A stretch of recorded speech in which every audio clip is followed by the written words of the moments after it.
Bonsoir à tous et bienvenue à ce 20h sur Burkina Info. Voici pour vous les titres.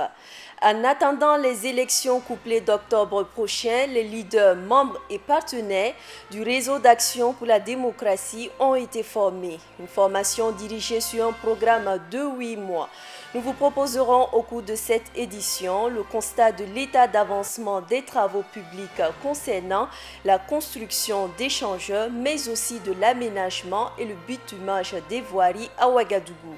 Et en sport, c'est la fin de saison pour le championnat national de gymnastique ce dimanche à l'INCHEPS.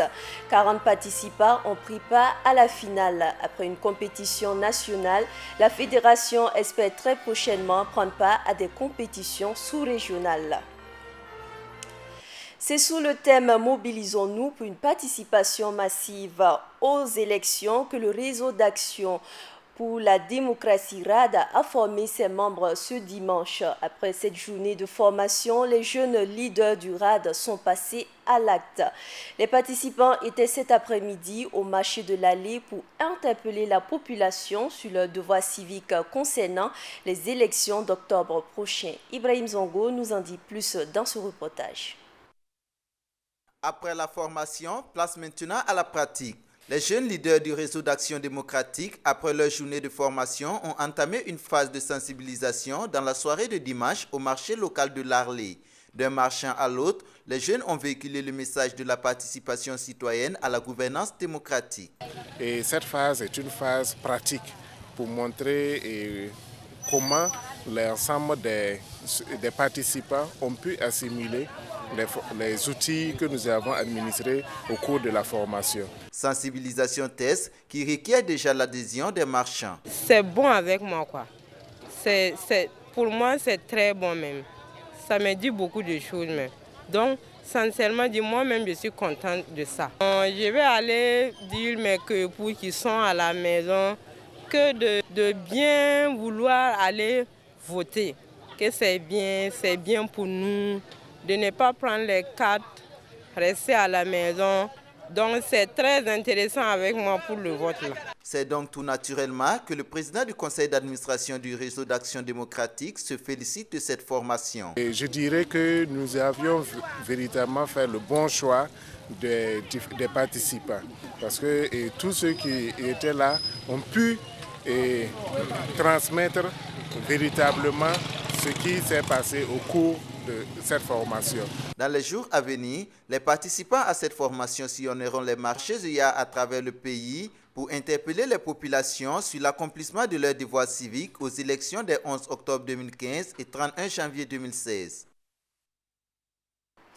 Et dans la perspective de la présidentielle de 2016 et d'autres échéances au Congo-Brazzaville, le ministre de l'Intérieur se propose de renouveler les instances de la Commission nationale des élections et de mettre en place des commissions administratives et locales de révision des listes électorales et d'organisation des élections. À cet effet, il a été demandé à la classe politique, notamment l'opposition, de proposer les noms de ses représentants. L'on se rappelle en 2007, 6 projets de construction d'échangeurs ont été lancés par le gouvernement burkinabé pour faciliter la circulation des usagers. 5 ans après, le constat est toujours le même. Les usagers ont toujours du mal à circuler en toute sérénité à Ouagadougou. Suivez plutôt ce commentaire signé Ibrahim Zongo. Dans le but de décongestionner le trafic routier de Ouagadougou, l'État burkinabé a lancé en 2007 un projet de construction de 6 échangeurs, dont l'échangeur de l'Est, 3e édifice livré depuis 2010. Cet édifice a sans doute facilité le trafic pour les usagers, mais emprunter le tronçon qui va du dit échangeur à l'hôpital Yalgado Ouedraogo demeure toujours un parcours de combattant pour nombre d'usagers. Des usagers qui se démènent pour se créer un chemin et atteindre l'avenir de la liberté. Fort de ce constat, l'État a adopté un rapport relatif à la construction et au bitumage de cette interconnexion en octobre 2010. À terme, l'on devait avoir une voie double large de 11 mètres par aile, exactement comme de l'autre côté de l'échangeur réalisé par la Banque ouest-africaine de développement. Mais 5 ans après l'adoption et l'attribution du marché à l'entreprise Umaru Kanazoe, le constat est toujours le même. Les usagers ont toujours du mal à circuler du fait du rétrécissement de la voie. Pourtant, le financement des travaux de réaménagement de ce tronçon long de 3,3 km a coûté 10,750 milliards francs aux contribuables burkinabés. Dans cette même optique, le gouvernement a lancé les travaux de revêtement et d'élargissement de l'avenue Tansoba qui relie l'échangeur de Ouagadougou à celui de l'Est. Les travaux d'aménagement de cette voirie, dont le lancement est intervenu le 27 février 2014, a été attribué à l'entreprise Cogep International. Un marché d'environ 6 milliards avec un délai d'exécution de 11 mois qui devait à terme faciliter la circulation avec notamment l'élargissement des chaussées. Malheureusement, la circulaire connaît chaque jour un état de dégradation continue de la chaussée, mais aussi du bitume comme ici devant la mairie de Bogodogo. Un trou béant en plein cœur du goudron, obligeant les passagers à improviser des déviations. Situation oblige, les pouvoirs publics ont procédé ce samedi 22 août 2015 à la fermeture du trou. Malgré cela, les crevasses tout au long de la circulaire restent innombrables. Revenons encore à Kapala. Le 8 décembre 2013, les jeunes du quartier avaient bloqué cette voie pour exiger des autorités son bitumage ou à défaut une réfection. Les autorités municipales d'alors avaient procédé après la manifestation à la réfection de la dite voie et à la construction de quelques ponts pour faciliter l'évacuation des eaux pluviales. Seulement 2 ans après, voici l'état de la voie et des ponts d'évacuation. Un état de délabrement qui pose du coup non seulement la question d'entretien, mais aussi de la qualité des réalisations. Vu ces constats, l'on pourrait donner raison au réseau national de lutte anticorruption qui place les marchés publics au premier rang des secteurs les plus gangrénés par la corruption. Cela dit, au Burkina Faso, nombreux sont ces enfants qui sont abandonnés à la naissance ou qui se retrouvent laissés à eux-mêmes. Ils sont dans des orphelinats pour ceux qui ont eu la chance d'être retrouvés vivants. Gail Rodrigue s'est rendu dans l'orphelinat Jos Sheba pour s'enquérir des conditions d'hébergement des enfants dans ce centre. C'est ici à la pouponnière Josheba que ces innocents ont finalement trouvé refuge. Créé autour des années 60, les centres accueillent des orphelins de mères, des enfants maltraités et abandonnés. Sont internés dans les centres les enfants dont l'âge est compris entre 0 et 3 ans. Parce qu'on peut garder les enfants ici jusqu'à 3 ans. Après 3 ans, il faut qu'ils aillent dans une structure qui prend les enfants à partir de 3 ans. Là, on a des enfants normalement entre 0 et 3 ans. On en a de 5 ans mais qui va bientôt pas être adopté. Et on a une petite qui est handicapée qui a 8 ans. Si l'enfant est en cours d'adoption, bon, on continue la démarche et l'enfant reste jusqu'à la fin de la procédure. Si l'enfant a une famille, mais que la famille ne souhaite pas que l'enfant soit adopté, et donc l'enfant va dans une autre structure qui prend les enfants plus grands, à partir de 3 ans. Donc. Après les 3 années, ces enfants peuvent être adoptés par les familles d'accueil. Pour y parvenir, des procédures sont à suivre. Alors, on a des adoptions qui sont nationales et des adoptions internationales. Bon, depuis quelques années, beaucoup de Burkinabés adoptent. Et c'est bien parce que ça évite aux enfants de sortir du pays et d'avoir des difficultés d'adaptation. Donc, ce sont des familles qui font une demande au niveau du ministère de l'Action sociale. Et il y a toute une procédure, il y a des papiers à donner. Et à ce moment-là, nous, on a des enfants qui sont adoptables, on envoie la liste et ces familles sont prioritaires par rapport aux familles internationales. Donc, les enfants qui vont être adoptés au Burkina, les familles vont pouvoir venir les chercher très rapidement. Malgré l'engagement de Mme Zongo et ses collaboratrices, elles sont malheureusement confrontées à certaines difficultés, dont le manque de soutien considérable. Alors, la pouponnière dépend des églises, des assemblées de Dieu. Donc, surtout, c'était de France au départ. Maintenant, il y a aussi les assemblées de Dieu au Burkina. Bon, c'est surtout la France qui nous aide par des dons. Parce que, en fait, on ne vit que de dons, puisque la structure ne rapporte pas d'argent, quoi. Il y a une subvention de l'État qui varie selon les années, selon certainement ce qu'il y a dans les caisses de l'État. Bon, l'année dernière, on a eu 410 000 francs pour l'année, et puis le plus qu'on a eu une fois 2 millions. C'est à peu près ce qu'on dépense pour la structure, quand on compte les salaires, tous les soins, la nourriture et tout ça, c'est ce que l'on dépense pour un mois.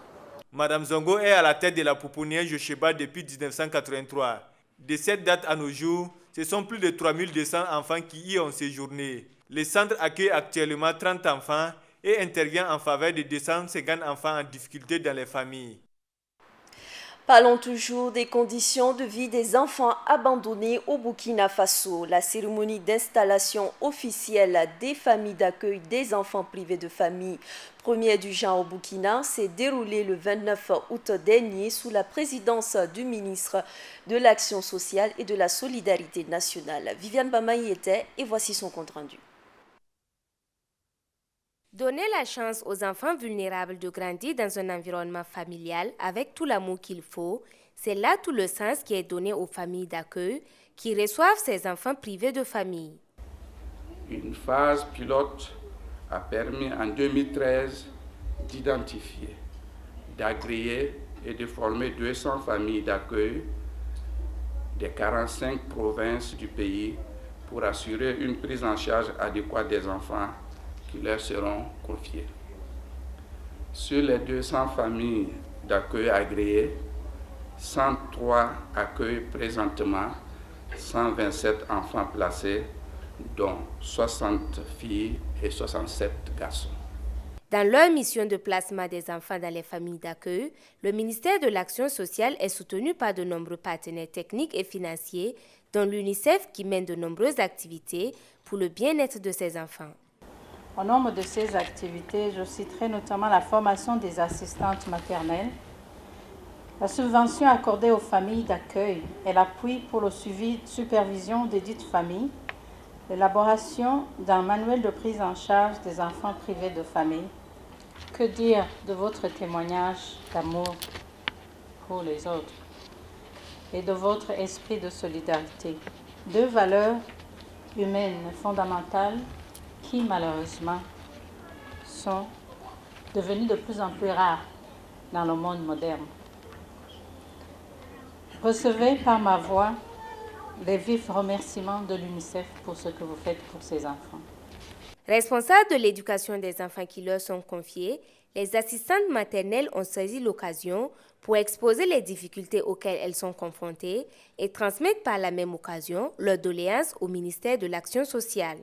Madame le ministre, nous suggérons une prise en charge régulière alimentaire, sanitaire et vestimentaire des enfants placés, une motivation régulière pour les nourrices, des recyclages pour les anciennes nourrices et des formations pour les nouvelles, un appui pour la réalisation d'activités génératrices de revenus pour les nourrices. Madame le ministre, afin de pallier certaines de ces difficultés, des chèques symboliques d'une valeur de 10 millions chacun ont été remis aux familles d'accueil qui enregistrent déjà plus de 3500 enfants placés. Dans la sous-région au Niger, précisément à Difa, dans l'extrême est du pays, l'un des défis a été et reste d'actualité, celui du centre hospitalier de la région, concernant la prise en charge des blessés à travers la chirurgie de guerre, consécutivement au conflit né de la lutte contre l'organisation État islamique en Afrique de l'Ouest, Boko Haram. Tant bien que mal, le centre hospitalier de la région s'en sort grâce à l'appui du Comité international de la Croix-Rouge, présent dans la région depuis le déclenchement du conflit.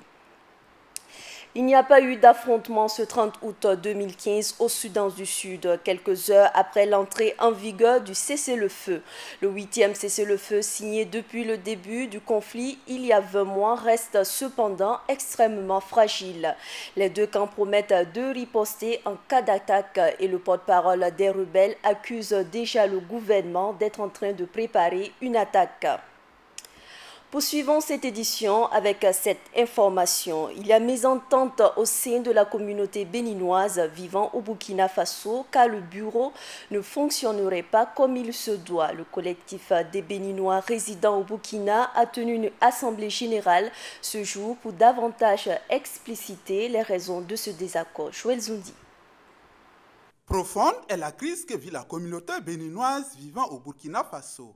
Une assemblée générale organisée par le collectif des Béninois résidant au Burkina a permis de comprendre l'ampleur de la crise. Le bureau qui ne fonctionne pas bien au niveau de la communauté béninoise résidant au Burkina Faso.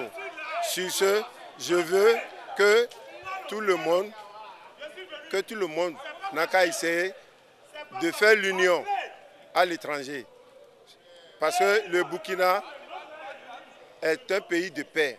Donc nous voulons rester en paix ici avec les Burkinabés. Le bureau exécutif ne s'est pas présenté et ils ont eu à parler du dépôt des candidatures et ils ont les dossiers de certains membres du bureau de l'AG en main.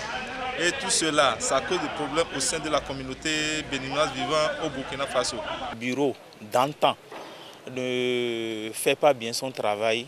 Voir sur quelle base ou bien sûr quels sont les articles peut-être qui peuvent être des articles qui pourront servir à destituer le bureau en question. Outre les griefs soulevés contre le comité exécutif de la structure regroupant la diaspora béninoise au Burkina, les organisateurs de l'Assemblée générale demandent aussi la démission du consul honoraire. Je veux que notre consul aussi nous écoute correctement. Elle est là pour nous. Ou elle est fatiguée, elle va partir. Nous avons proposé à ce que ce bureau-là soit dissous, avant que Madame le Consul ne soit dissous aussi. Sinon, nous avons proposé, toute l'Assemblée générale, nous avons eu à proposer, si le président Yahya Boni n'a pas entendu nos pleurs, nos cris, afin que le consul soit dissous, donc nous n'avons pas voté ici au Burkina. Merci beaucoup. Après de vives discussions, les organisateurs de l'Assemblée générale ont décidé de surseoir à la mise en place d'un nouveau bureau exécutif, le temps de mettre les sages de la communauté en contribution. Une autre Assemblée générale sera convoquée dans 2 semaines. Suite de l'affaire des 2 journalistes français soupçonnés d'avoir voulu faire chanter le roi du Maroc, Mohamed VI, après leur mise en examen samedi dernier pour chantage et extorsion de fonds, le journal du dimanche révèle des enregistrements clandestins faits par un avocat du Maroc lors de sa première entrevue le 11 août avec le journaliste Éric Laurent. L'entretien terminé, les bandes sont analysées et le Maroc pose plainte. Une opération de flagrant délit coordonnée avec la police est alors prévue le 27 août avec les 2 journalistes. Mesdames et messieurs, parlons culture à présent. Débutée le 24 juillet, la foire gastronomique de 48 heures à l'exposition Gouroussi au Musée national prend fin ce 30 août. Constat fait, c'est la désolation chez la plupart des exposants qui attribuent leur mévente à la saison pluvieuse actuelle et aux organisateurs de la foire. Ces derniers se disent à présent mieux outillés pour affronter les prochaines éditions. Gaël Rodrigue pour le compte-rendu. Cette fois gastronomique au Musée national entre dans le cadre de l'exposition Gouroussi débutée le 24 juillet dernier. Lancée le 29 août, la foire referme ses portes ce 30 août 2015. Au 2e jour de l'activité, c'est la désolation chez plusieurs exposantes. Ces dernières accusent la pluie et la mauvaise organisation d'avoir joué sur le marché. Il n'y a pas la clientèle, donc à cause de la pluie, les gens ne sont pas venus. Donc on est découragé comme ça. Et l'organisation n'a pas été ça aussi. Une prochaine fois que l'organisation soit mieux que cette fois-ci. En quoi faisant la publicité. Nos différents mets sont, nous avons le riz avec sauce feuille, nous avons du babenda et le gongri. La pluie était un facteur dérangeant pour nous. Par exemple, hier on est arrivé pratiquement vers 15 heures à cause de la pluie. Aujourd'hui encore, bon, avec le temps bizarre, les gens ne viennent pas comme ça. Il n'y a pas, en tout cas, sincèrement, il n'y a pas marché. Il n'y a pas marché avec la pluie aussi. Là aussi, c'est un peu. Déception aussi du côté des organisateurs qui disent tirer les leçons de cette première édition pour réussir celle à venir. Passion, en tout cas, c'est pas ce que nous attendions. On a voulu tenter ce coup parce que organiser une telle manifestation en plein hivernage, puisque ça devait commencer en juillet et se terminer en octobre, donc bon, C'était vraiment osé. Mais on n'avait pas le choix. On n'avait pas le choix, mais on se dit que bon, pour les prochaines fois, bon, on va tenir compte en tout cas de ce facteur-là. Et je pense que, en tout cas, ça sera une grande réussite. L'exposition Gurunsi débutait le 24 juillet dernier et poursuit jusqu'au 18 octobre prochain. Ouvrons à présent la page sportive de cette édition. Le championnat national de gymnastique s'est déroulé à l'Institut national de gymnastique de la jeunesse et des sports ce dimanche. Chez les garçons, Alidou Semporé conserve son titre de champion, tandis que Marie Nana, chez les dames, prend la première place. Viviane Bama y était. Venus des différentes régions du Burkina, les gymnastes ont rivalisé d'adresse et d'agilité lors de ce championnat national. Après des phases éliminatoires, ils étaient 40 à être retenus pour cette finale nationale. Et à l'arrivée, Alidou Semporé du club de Ouagadougou, champion de la saison 2014, s'est une fois de plus montré le plus performant chez les seniors garçons.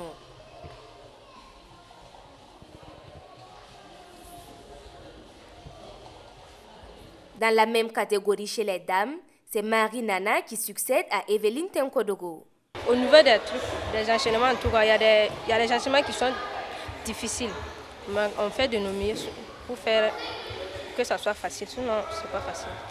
Bon, mon prochain défi, c'est d'abord, peut-être pourquoi pas dans la sous-région, pourquoi pas aux Jeux africains, ouais, pourquoi pas aux Jeux africains et si toutefois on réussit à avoir un niveau acceptable. Maintenant, peut-être qu'avec l'aide des uns et des autres, on pourra peut-être un jour espérer aller sur le plan international. Pour le président de la Fédération nationale de gymnastique, c'est la satisfaction et on est désormais tourné vers les compétitions sous-régionales. Tout simplement parce que nous avons vu une évolution de tous les gymnastes, que ce soit les filles, les minimes ou les seniors. Nous avons senti une évolution technique, un engouement de la discipline et une grande participation. Notre envie est d'un jour sortir pour aller à une compétition régionale.